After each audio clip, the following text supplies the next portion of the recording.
Ang mga latest, ang mga trending, ano na ba ang mga happenings? Usap-usapan. Usap-usapan. Siksik sa kwentuhang magaan at masiglang talakayan ng mga paksang siguradong inyong kawiwilihan. Bawat usapin, magkabuluhan. Kaya people of all ages, kasali kayo sa Usap-usapan sa Radyo Pilipinas World Service.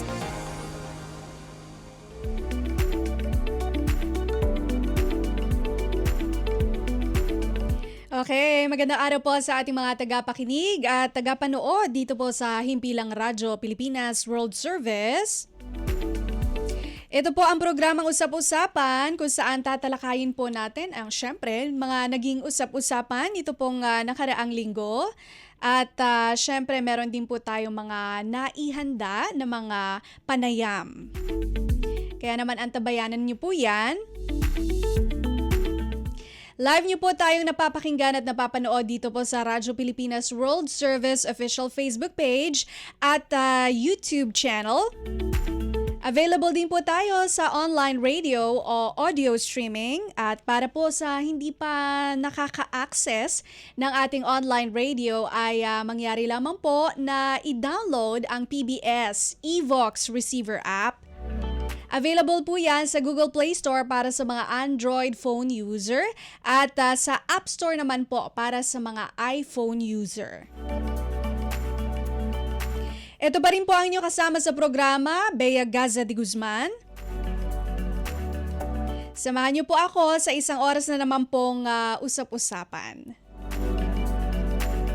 Sa unang bahagi po na ating palatuntunan, makakasama po natin ang Deputy Spokesperson ng Bureau of Immigration para pag-usapan po itong kanilang hakbang sa kampanya laban sa human trafficking, no? Kasi kamakailan na laman po natin, balitaan natin na 346 po na mga OFWs ang naiuwi mula po sa Myanmar dahil nga po sa biktima sila ng forced labor sa mga online scam hubs.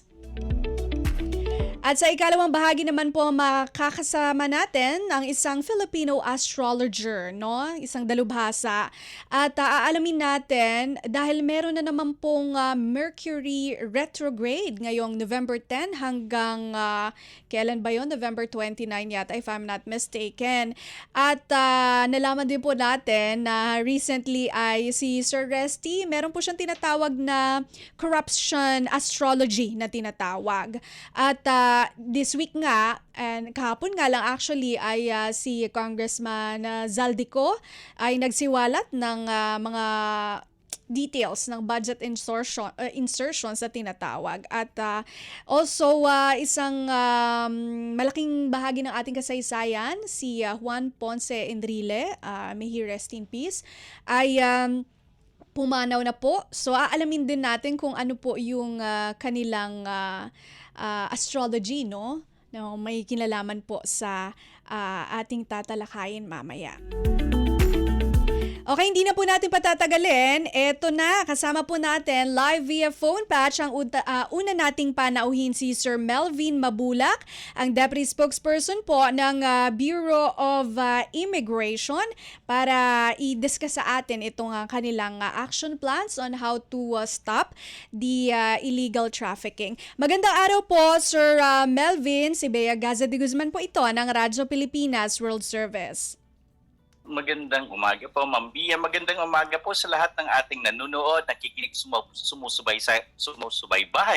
sa programang ito. Good morning po sa lahat. Good morning. Maraming salamat po sa pagpapaunlak sa amin on a very short notice. Talagang nandito pa rin kayo even on a Saturday. So thank you po, sir.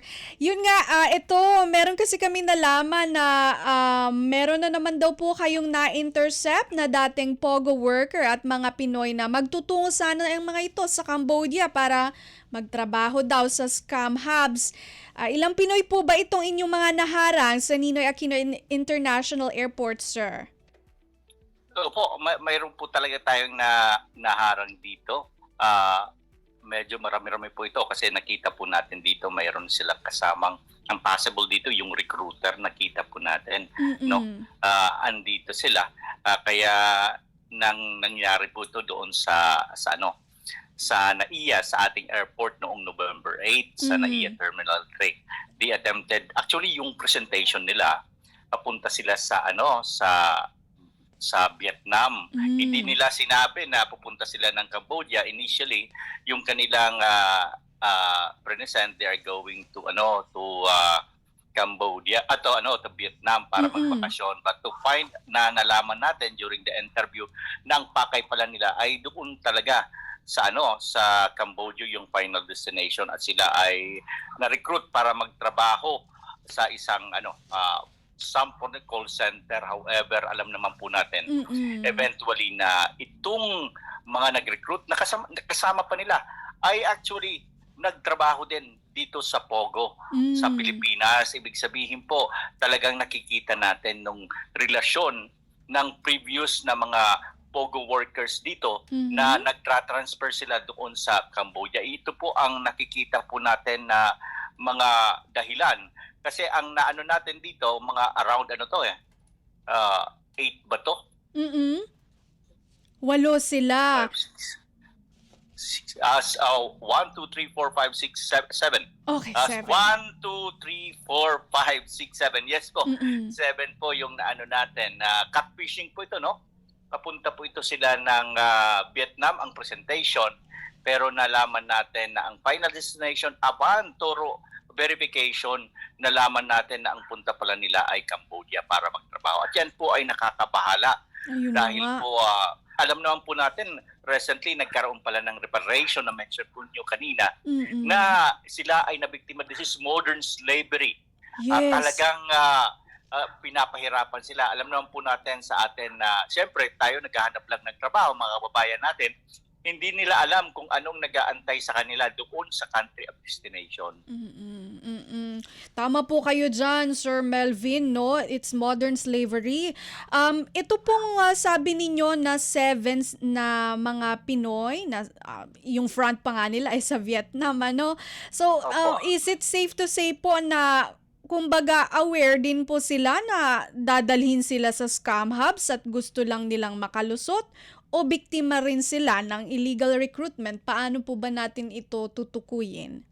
Opo, makikita po natin. Alam naman po natin pag kung trafficking yan, human trafficking, kahit alam po nila, pero hindi naman nila alam kung ano talaga ang nature. May exploit sila doon. Siyempre, ang iniisip lang nila, magkaroon kami ng sweldo, magandang sweldo.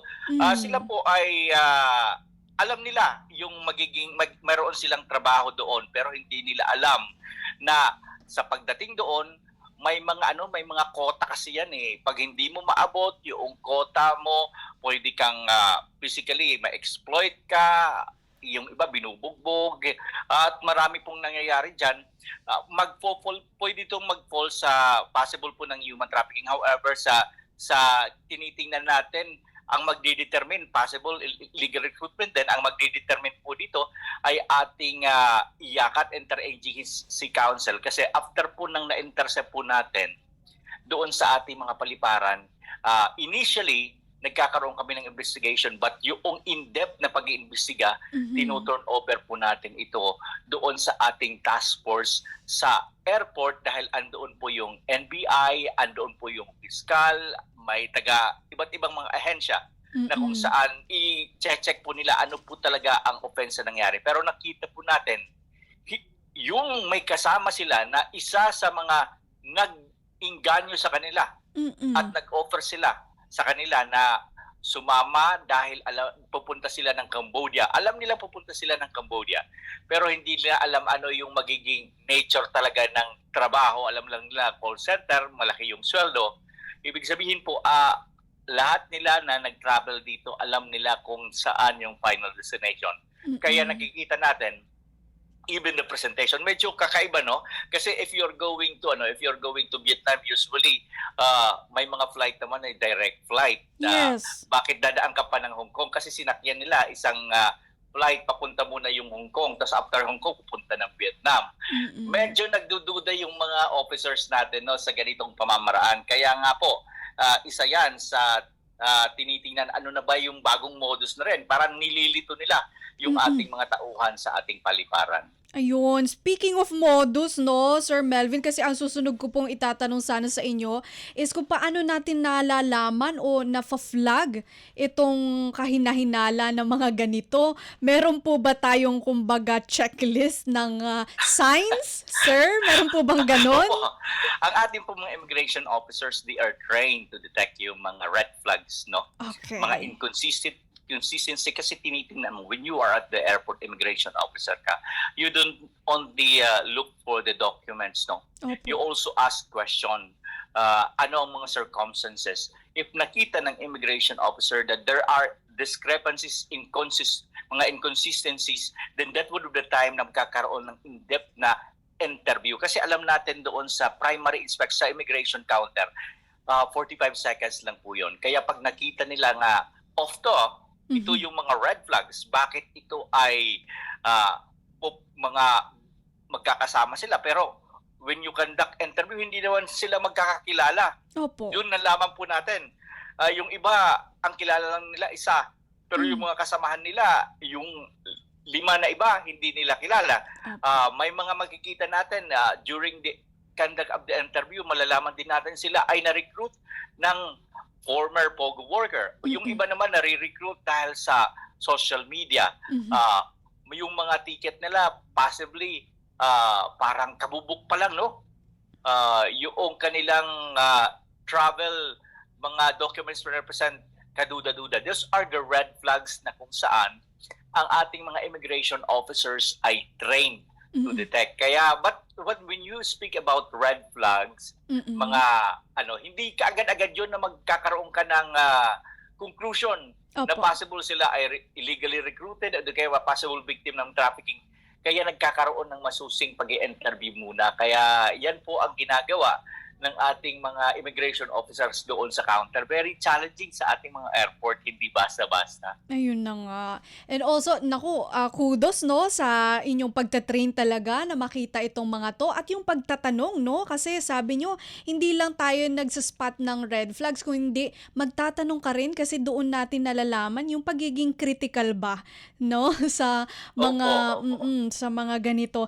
Sir, nabanggit nyo kanina na meron pong task force din ng ibang agencies na katuwang po ninyo sa airport kung saan doon po dinadala usually after ng initial investigation ninyo ito pong mga nahaharang.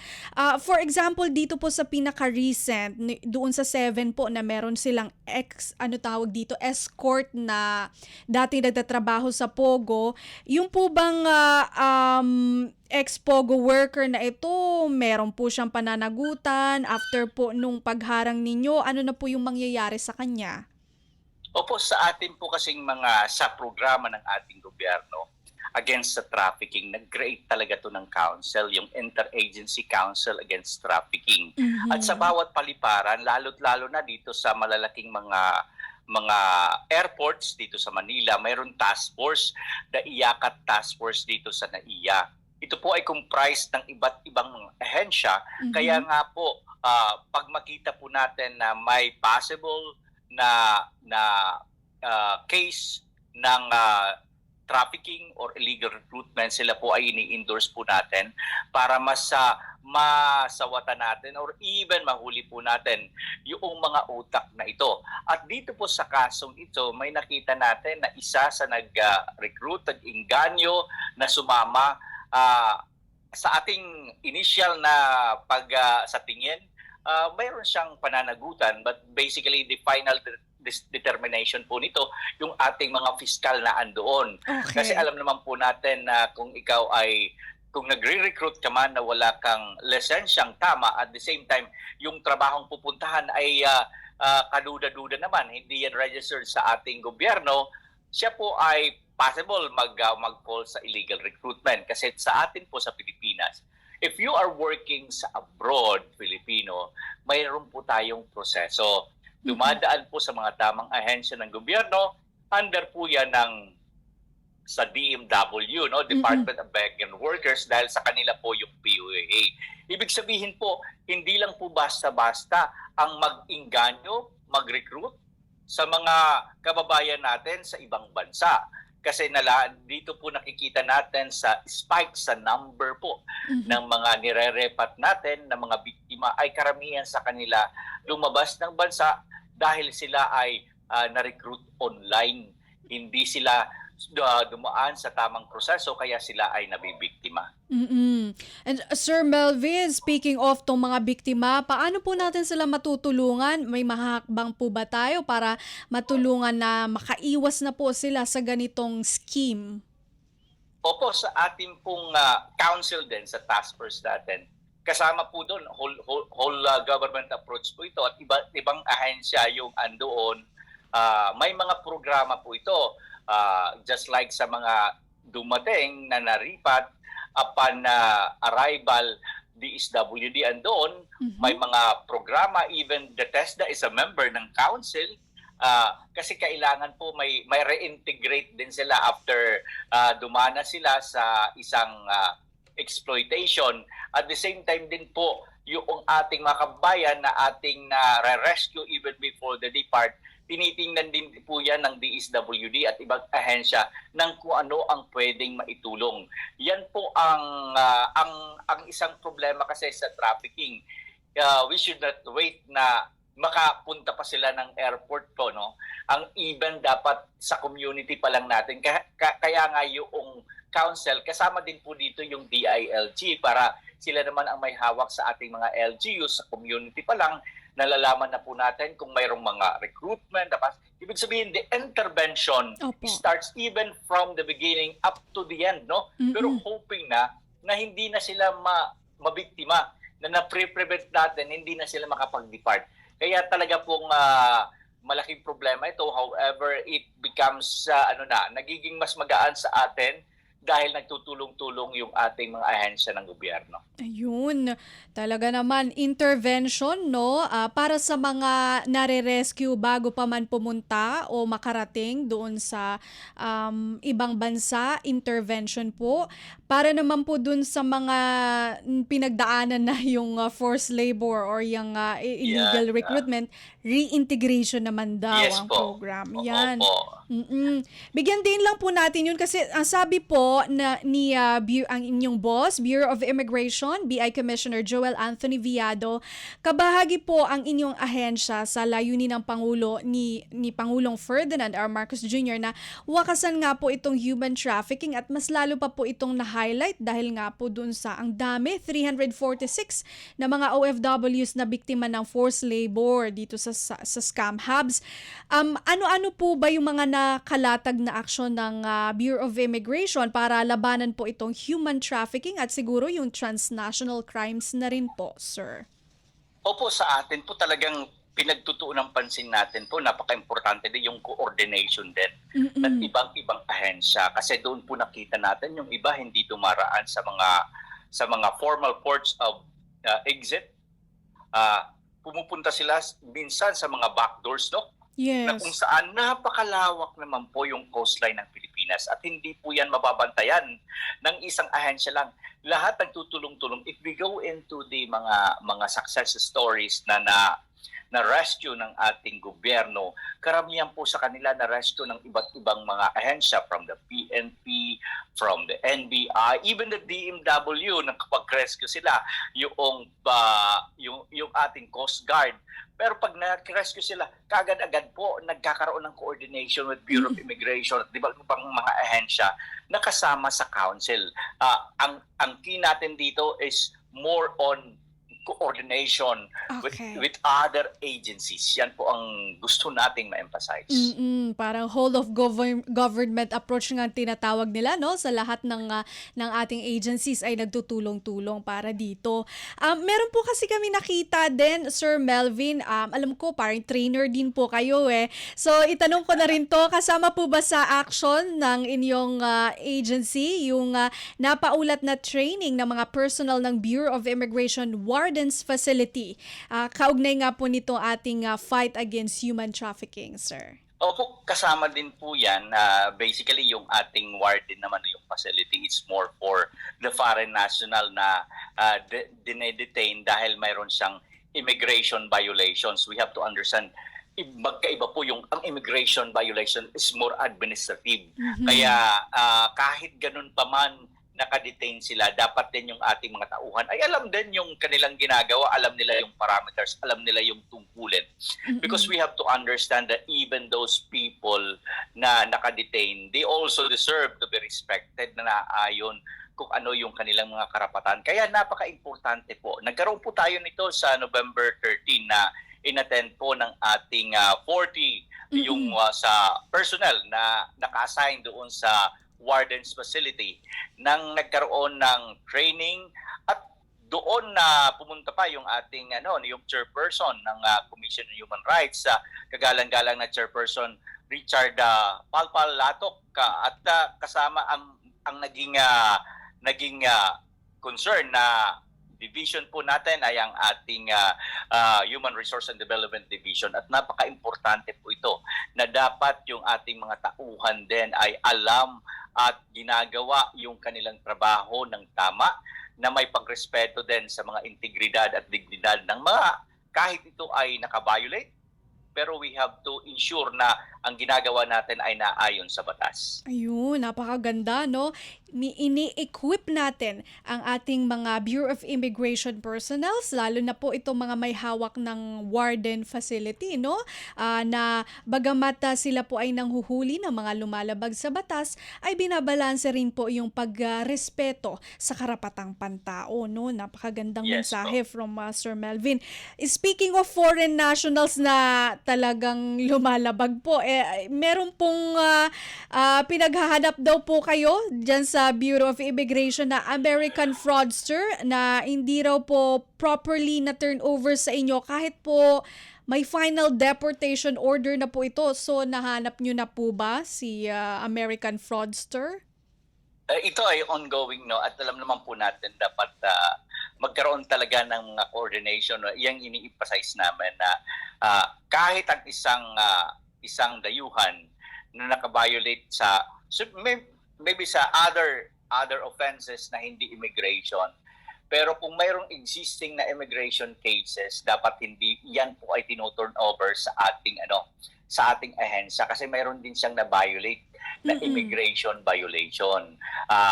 Napaka-importante po yan dahil we have to ensure na kahit naman po na sila ay nakapunta, maybe pagpasok nila, properly documented sa conditions, but we have to ensure that they are following the laws ng ating bansa. At kung sila po ay nakita natin, maybe they were able to file a bail or napawalang sala, they have to coordinate with the immigration para matingnan din po natin baka mayroon din siyang violation sa immigration. Kaya nga po sa atin, on our part, pag nagde-deport din po tayo ng mga dayuhan, kahit for deportation na may order na, we still have to ask clearances from the NBI or from the court, baka meron siyang pananagutan na iba.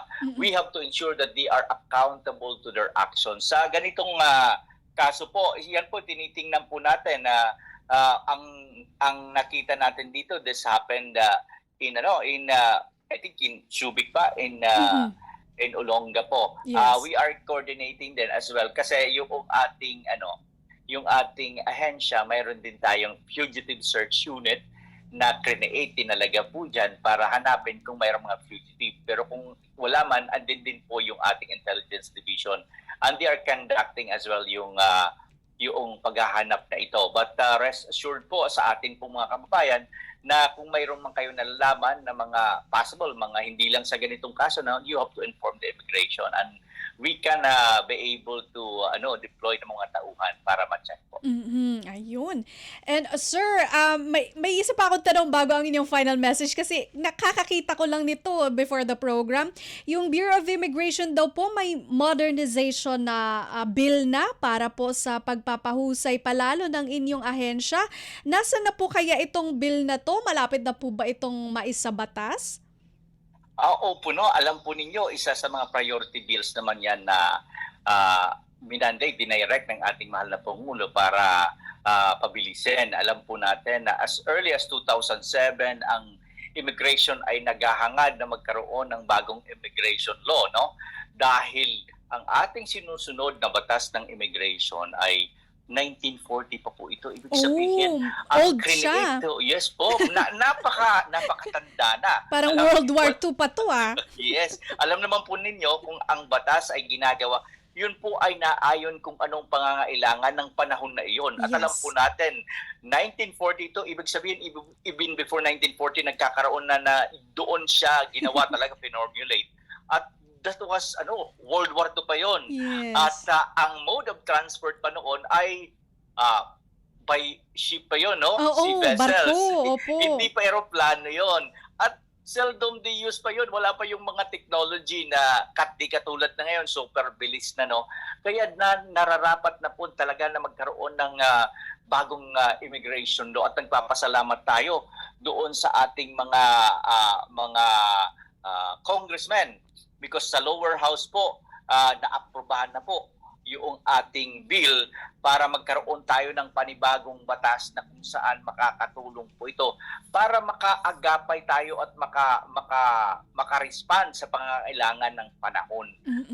Using technology, using e-gauge, using advanced passenger information system, online payment, lahat po ng mga teknolohiya dahil ang teknolohiyang ito ay magpapabilis, magiging efficient at saka kung teknolohiya less na yung human intervention na nagiging dahilan din po na alam natin na we are trying to avoid yung corruption. Yes, tama. Ayun, napakaganda, no? Aantayin natin to para po sa Bureau of Immigration itong modernization bill nila. Okay, sir. Ano po ang inyong final message na lang sa ating mga tagapakinig at tagapanood dito po sa Radyo Pilipinas World Service? Opo, sa ating mga kababayan at lalo't-lalo na po kahit saang dako kayo ng mundo, saan kayo, ang Bureau of Immigration po ay tuloy-tuloy po na nagsisilbi sa inyo sa ngalan po ng ating Commissioner Joel Anthony Enviado. We are trying to have a modern immigration through kung sana magkaroon ng passage ng new immigration law, pinapabilis natin yung ating proseso sa ating airport. Kaya we are on the stage of procuring e-gates at the same time for coordination as well with NAIA dahil may mga plano sila na mas pagandahin pa. At reminders lang din po sa ating mga kababayan, alam naman po ninyo ngayon po ay passenger season, peak season. Dapat po pagdating po sa airport, medyo kung mayroon ng pila, be early po, at least 3 hours nandoon na po kayo. At pag nandoon kayo, kagad-agad po kung may e-travel, dapat naka-register na kayo. At the same time din po, after ng check-in, diretso na po kayo sa immigration. At asahan nyo po, yung immigration naman po ay tuloy-tuloy pong magsisilbi sa bayan. Ayun. Thank you sa mga napaka-practical na tips, no, Sir Melvin. Naku, paano ang ating kwentuhan sa uulitin po. Maraming salamat po, Sir Melvin, sa inyong oras at mabuhay po kayo. Maraming salamat po, mabuhay po kayo. Thank you.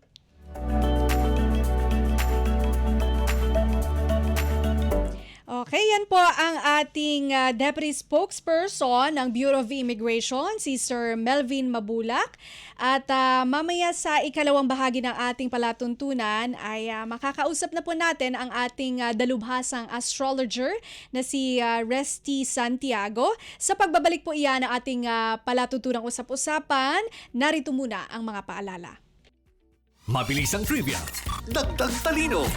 Heto na ang Dagling Kaalaman. Alam nyo ba, sa mga PhilHealth covered cases, mayroon ng zero balance billing o no balance billing. Paano ito gumagana? Simple lang. Magpa-admit sa ward ng DOH accredited hospital. Ipakita ang PhilHealth ID o MDR, pati na rin ang government issued ID at admission documents. Dumiretso sa PhilHealth Help Desk para sa verification at processing. At paglabas mo ng ospital, covered na ng PhilHealth ang room and board, doctor's fees, lab tests, operating room, at gamot mula sa pharmacy. Layunin nito ay mas pantay, abot kaya, at tuloy-tuloy na serbisyong pangkalusugan para sa lahat ng Pilipino. Kaunting kaalaman na malaking dagdag talino. Abangan muli ang susunod na Dagling Kaalaman. Magandang araw, si Ding Dong Dantes po ito. Narinig mo na ba ang yellow, orange at red warning system ng Pag-asa para sa malakas na ulan at pagbaha? Madali lang yan tandaan. Yellow, kapag posibleng magkaroon ng baha sa mga mabababang lugar o sa mga malalapit sa ilog dahil ito sa malakas na pag-ulan sa loob ng 1 oras o higit pa. Kapag naka-yellow warning, maging alerto at mag-monitor na ng panahon. Orange warning naman kung mas mataas na ang tsansa ng pagbaha at landslide dahil sa matinding pag-ulan sa loob ng 1 oras o higit pa. Kaya naman maghanda na sa posibleng paglikas. At kapag may red warning naman, nako, eto na. Panigurado ng babahain ang mga mapapapang lugar at magkakaroon ng landslide kaya pinapayuhan ng mag-evacuate ang mga tao. Sumunod sa payo ng LGU kung kinakailangan ng lumikas ng inyong pamilya papunta sa evacuation center. Sa susunod na marinig mo ang color-coded rainfall warning na ito, alam mo na, #panatag ang may alam.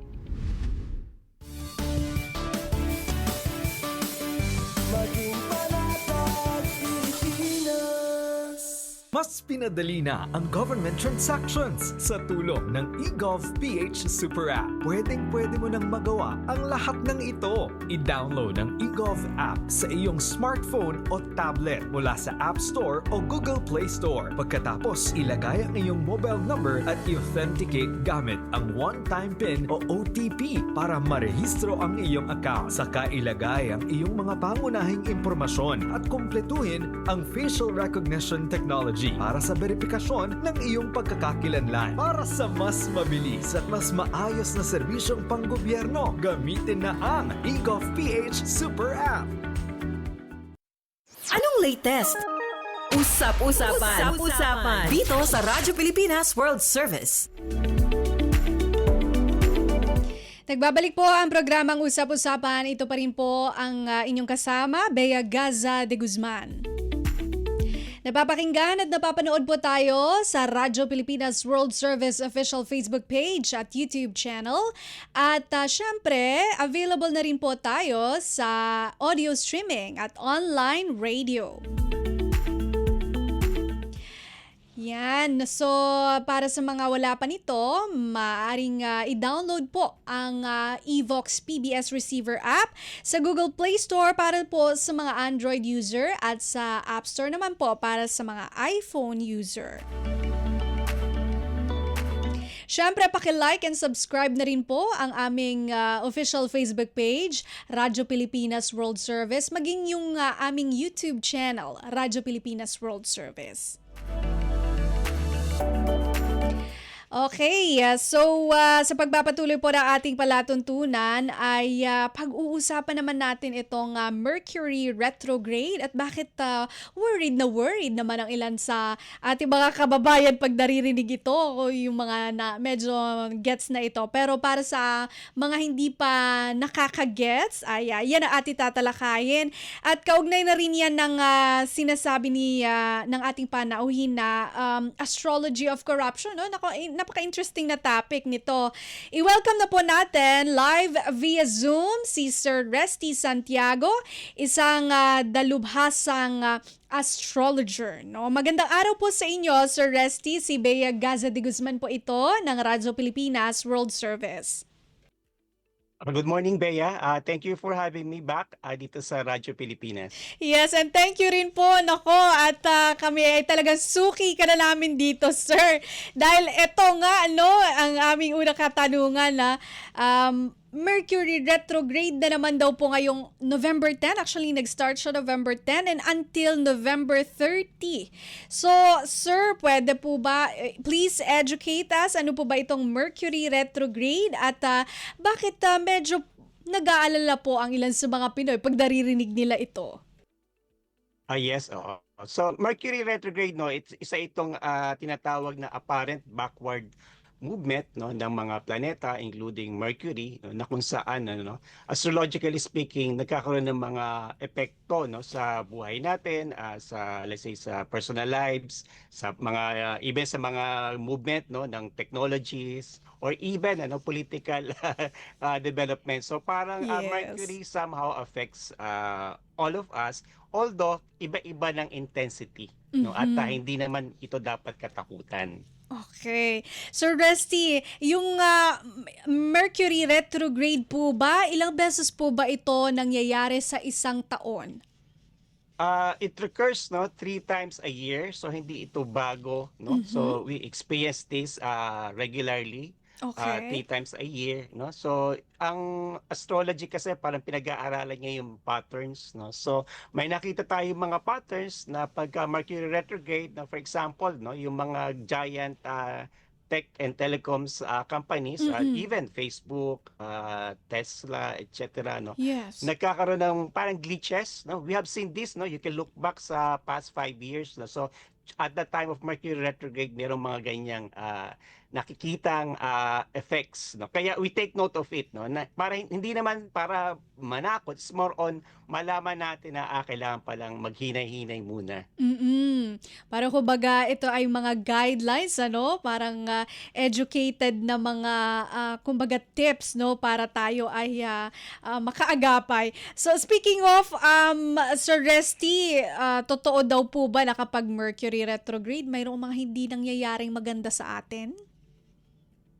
Generally speaking, yes. Number one, yung pinaka-common is misunderstanding, no? So, sa astrological symbolism kasi, Mercury is about the mind, Okay. words, ideas. So parang when you do something very important, no, regarding, let's say, documents, no, Okay. regarding exposés, for Okay. example, no, so may misunderstanding, you might not achieve, no, your goal, no. Kaya ang basic na guideline ng mga astrologers na pag Mercury retrograde, do not, or at least, no, avoid doing something that is very important, no, such as opening a business or buying gadgets. So it's more on how would you approach, no, that kind of energy symbolized by Mercury retrograde. Ayun, okay. And Sir Resty, kasi 'di ba po meron tayong mga zodiac sign base po sa birthday, no? Parang 12 din ito yung mga signs natin.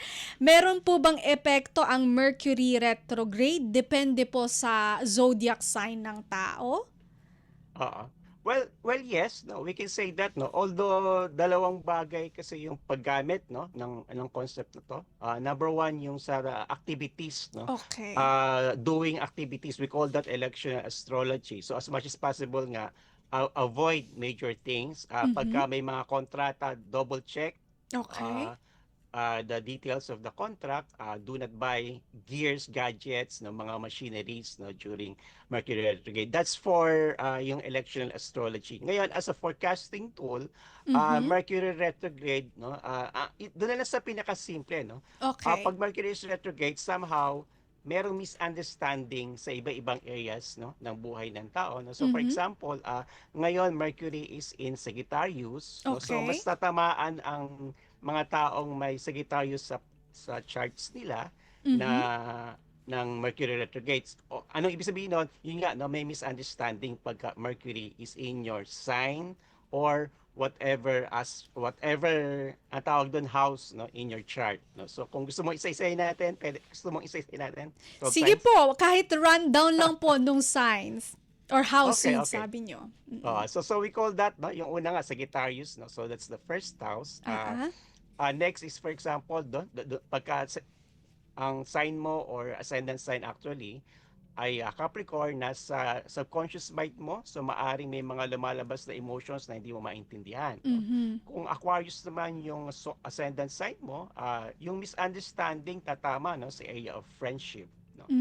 Pagka Pisces yung ascendant sign mo, tatamaan naman yung career, no, so miscommunications with your boss, no.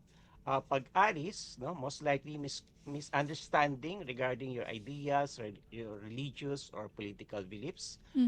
Pag Taurus, yung ascendant sign mo, about shared resources, money, Okay. or misunderstanding with the banks or your money matters, no.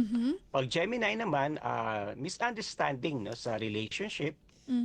Pagka Cancer, misunderstanding sa colleagues or sa employees. pagka Leo, misunderstanding regarding your children. Okay. And then pag Virgo, misunderstanding regarding home matters, maybe with family members. Mhm. At pagka Libra, no, yung ascendant sign mo, misunderstanding regarding neighbors, let's say siblings also. Okay. And then the last, no, pagka your ascendant sign is Scorpio, misunderstanding regarding financial matters. So, Ayan. yun, depende doon sa tinatawag na ascendant sign. The ascendant sign is the computed, let's say, point in the chart. Mhm. So, madali namang hanapin na yan. So, I would request or I would advise the listeners to check, no, how it computed, kung ano yung ascendant sign nila. Okay, ayun. So napakinggan ninyo no sa ating mga kausap-usapan diyan no na ito magiging guide ninyo sa yung shinare sa atin ni Sir Rusty. So kanina nabanggit nyo na rin po yung mga at least dapat hindi tayo mag-open ng business or bumili ng gadget. Yun po yung kanyang mga basic and practical tips ano. Ngayon Sir Rusty, dako tayo dito sa napaka-interesting. Nabanggit nyo kanina, may kinalaman din no itong astrology sa technology, politics at yung mga expose nga na sinabi nyo kanina. So dito po kasi sa usaping ito yung corruption, marami tayong mga revelasyon ano nitong nakaraang linggo. Kaya ang tanong namin muna pala bago yung pag zoom in natin dun sa mga issues nitong nakaraang linggo. Pwede po bang i-explain nyo sa amin, please educate us Sir Rusty, kung ano po ba yung tinatawag nyo na astrology ay ng corruption, kung meron man po. Nakita ko po kasi na parang nagdi-discuss din kayo ng ganito, sir.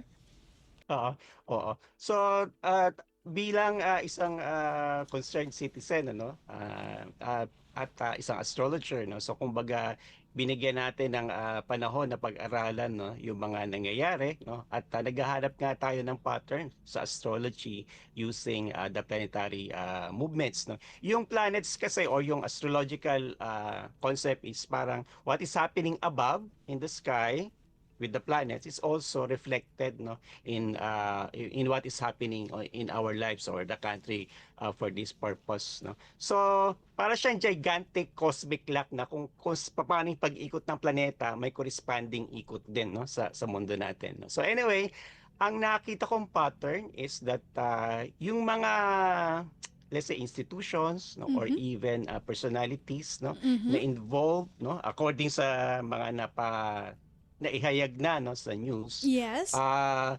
May pattern tayo nakita. Ang tawag natin dito is Saturn is retrograde, no. Ito yung pinaka importante nating nakitang pattern. Meron din kasing tinatawag sa astrology na corruption, no. So it's a technical astrological term that when a planet is corrupted, it will not function properly, no. Okay. So ito yung nakita ko doon sa chart ng Senate of 1916, sa chart ng Philippines, no, 1946, and then some personalities including the Diskaya couple, no. Meron tinatawag na corrupted Saturn, no, na Saturn kasi is the planet naman associated with buildings, structures, no, Okay. bridges, no, dikes, no. So when Saturn is corrupted, no, that's the astrological term, hindi niya nagbubuo, no, yung dapat niyang buuin. So I've seen this pattern doon sa mga recent, no, news, sa newsworthy, no, events and personalities. Okay, pero pala talagang ganun, ano? Astrology of corruption. Kapag daw ang isang, sabi niya yung Saturn retrograde, kapag may corrupted yung term, ano? Yes. Meron talaga tayong nakikitang mga corruption din, ano? What happens above, sabi nga ni Sir Rusty, ay may mga manifestasyon dito sa yung world, yung ating napaperceive naman. Ito naman po, kasi kahapon ito interesting din to na gusto natin ng insights kay Sir Rusty. nagsiwalat po kasi si Congressman Zaldico kahapon ng mga budget insertions, tapos doon po may pagdadawit pang naganap sa mga yung highest official natin. For example, si Pangulong Marcos. So, ano po ang inyong insight dito sa expose na ito? Sabi nyo, ang Mercury retrograde ay meron ding effects sa mga expose, sir? Yes, yes. Oh. So ito, pag i-combine natin, no, yung dalawang topic na pinag-usapan natin ngayon, ano. So number one nga, ang keyword dito is retrograde, no. So Mercury is retrograde. Mercury, no? Mercury is retrograde, Saturn is retrograde, no, doon sa Okay. ating astrology of corruption. So basically, when a planet is retrograde, it is corrupted, no. That's the astrological technical term, no. When a planet is corrupted, hindi niya nagagawa, no, yung dapat niyang gawin, no? Or in the case of Mercury retrograde, hindi niya nasasabi yung dapat niyang sabihin, or Okay. hindi natin alam, ano, kung yung totoo, Mm-mm. or hindi yung effect na gusto niya, maaring hindi yun yung mangyayari, no? Dahil weak, corrupted yung Mercury, hindi niya magagawa, or yung the effect na gusto niya, no, hindi niya ma-achieve. Parang ganon. Or ito, possibility, or baka, no? Ang warning kasi natin sa Mercury retrograde, generally speaking, is huwag kang maniwala, no, sa lahat, no? Yes. Sa computation, sa salita, no? I mean, without linking it immediately doon sa kaso ng nito, no, expose. Pero In general lang. it's a general guideline na binibigay ng astrologers. Huwag kang maniwala pag Mercury retrograde. So, ayun. That's a Okay. general statement. Interesting, no? Iisipin mong coincidental, pero yun, base sa pag-aaral ng astrolohiya, meron pala yung background, ano? Oo. Idagdag ko lang ulit, ano, kasi di ba nagbanggit tayo, ano, kung sino yung mga maapektuhan. Yes. Oo, no, na signs, no? Di ba inisa-isa natin kanina. Opo, kanina. So, Yes, sir. oo, so of course, I don't know kung coincidental or not, ano. Yung sun sign yung sun sign kasi ni Saldico, Sagittarius. Oh, okay. Oo, so at meron siyang 3 planeta sa Scorpio, no? So kumbaga 4 na planeta niya ngayon ay tinamaan kasi Mercury is now in corrupted Sagittarius. planet, ano? Oo. Moving back, no, sa Scorpio. So 4 na planeta yung tinatamaan ng Mercury retrograde. So I would consider that, no, as a red flag, Kasi astrologically speaking. sabi ni Sir sa Scorpio financial matters, yung pinoproblema niya talaga ngayon Oo. Financial budget matters. insertions. What a Oo. coincidence. Ayan. Ito pa po kasi alam naman natin na kasaysayan na po ang magsasabi kung ano po ang kanyang naging papel, maganda, hindi maganda. Usually naman po history will tell us, 'di ba, the truth. So naging kabahagi po ng kasaysayan ng Pilipinas, lalo na sa political scene talaga, si Juan Ponce Enrile. Kaya ang tanong po namin sa inyo, Sir Resty, paano nyo naman po babasahin yung astrology ng pagpanaw ni JPE, may he rest in peace? Okay, unang-una, sa Code of Ethics ng astrologers, we don't really want to do the Okay, readings we of respect the that po. recently departed. No?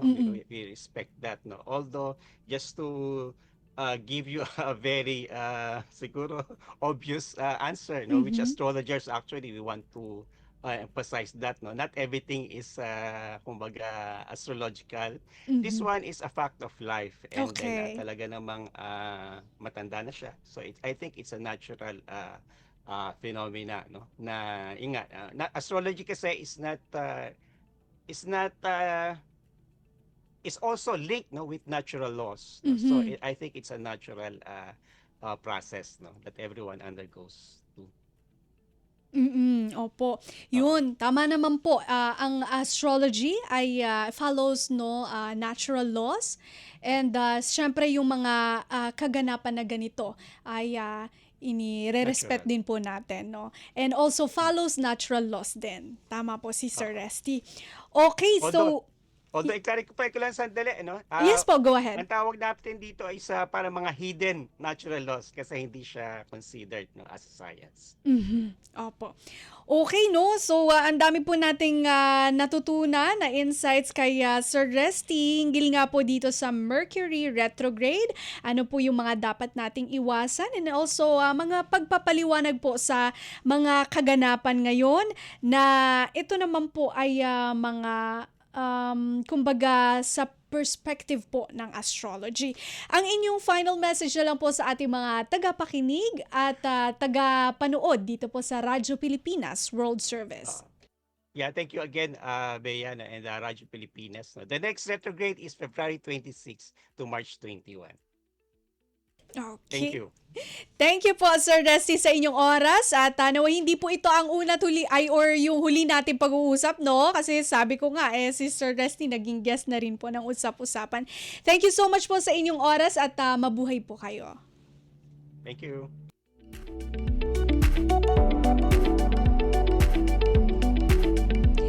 Okay, yan po si Sir Resty Santiago, isang dalubhasang astrologer at ibinahagi sa atin kung ano po itong Mercury retrograde at yung pong mga usapan tungkol sa korupsyon at kung paano natin to uunawain sa perspektibo naman ng astrolohiya.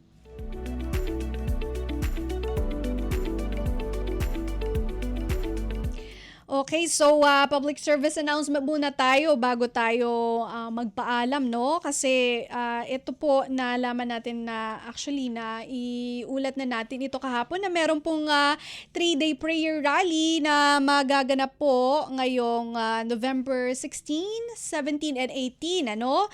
So para po doon sa mga lalahok ay ipinag-iingat po ng ating kapulisan. Itong mga mag-a-attend po ng prayer rally. At syempre, sabi po nila kapag meron po kayong mga napansin na kahina-hinalang tao o sitwasyon, marami po silang mga stations na nakakalat malapit po doon sa mga lugar na kung saan usually po nagkukumpulan o dinadaos itong mga prayer rallies. For example, ng Mindiola, syempre ang Quirino Grandstand, ang Luneta, and also ngayon sabi nila minomonitor din ang US Embassy, no? Na posible din na pangyarihan ng mga prayer rallies. So, mag-iingat po tayo at syempre yung mga lalahok po or makikisama po dito sa pagdaraos ng tatlong araw na prayer rally. Kung magsasama po kayo ng bata, huwag niyo po pababayaan yung mga anak ninyo, no? At syempre, common tip na rin po ay yung laging pag-iingat po sa ating mga activities, lalo na po kapag maraming tao, no? Okay, so yan po ang kabuuan ng ating programang Usap-Usapan. Nais po muna nating magpasalamat sa ating mga nakasama sa technical side, kay Sir Milo Junela at sa ating mga OJTs, no, na naging katuwang, si Wilfred Curimo at si nandiyan na si Greg, no, si Adrian Gregorio from Technological Institute of the Philippines. Siyempre po ang ating Warcast operator si Justin Osias at ang aking pong co-producer si Erwin Pañano. Maraming salamat. Siyempre po maraming salamat din po sa ating mga naging guest, kay Sir Melvin Mabulak, Deputy Spokesperson ng Bureau of Immigration, at kay Resty Santiago, Filipino astrologer. Of course, maraming salamat din po sa ating mga tagapakinig at tagapanood dito po sa Usap-Usapan sa Himpilang Radyo Pilipinas World Service. Muli ito po si Bea Gaza de Guzman. Magandang araw. Anong latest? Usap-usapan. Dito sa Radyo Pilipinas World Service.